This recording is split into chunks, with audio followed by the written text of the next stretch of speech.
ঘর ছাড়াদের সাথে কথা বলতে মুর্শিদাবাদ যাবার কথা বলেন রাজ্যপাল শ্রী আনন্দ বোস।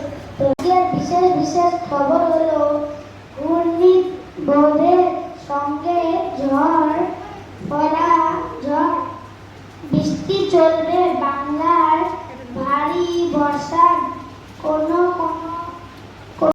মানে সেই উদ্দেশ্য সোমবার কোচবিহারে তৈরি হল সীতা বর্মন। আপনারা দেখছেন সংবাদ প্রতিদিন। শুরু করছি শিরোনাম দিয়ে। ইতিহাস গড়ল ইসরো, ভারতীয় মহাকাশ গবেষণা সংস্থা চন্দ্রযান-3 সফল অবতার। এবারে বিস্তারিত। চাঁদের দক্ষিণ মেরুতে সফলভাবে অবতরণ করল চন্দ্রযান-3। ইসরোর বিজ্ঞানীদের অক্লান্ত পরিশ্রম। আজকের বিশেষ বিশেষ সংবাদ হলো স্কুলের পাশে আবর্জনা স্তূপ।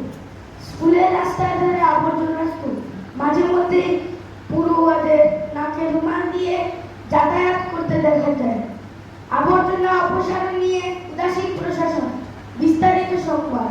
কলকাতার হাইকোর্টের নির্দেশে চাকরি যায় 26,000 শিক্ষক শিক্ষাকর্মী। ওয়াকাফ আইনের প্রতিবাদে জ্বলছে মুর্শিদাবাদ। প্রাণভয়ে ঘর ছাড়া 500 হিন্দু পরিবার। গতকাল 61 বছর বয়সে দিলীপ ঘোষ, রিঙ্কু মজুমদার শহীদ শুভ পরিণয়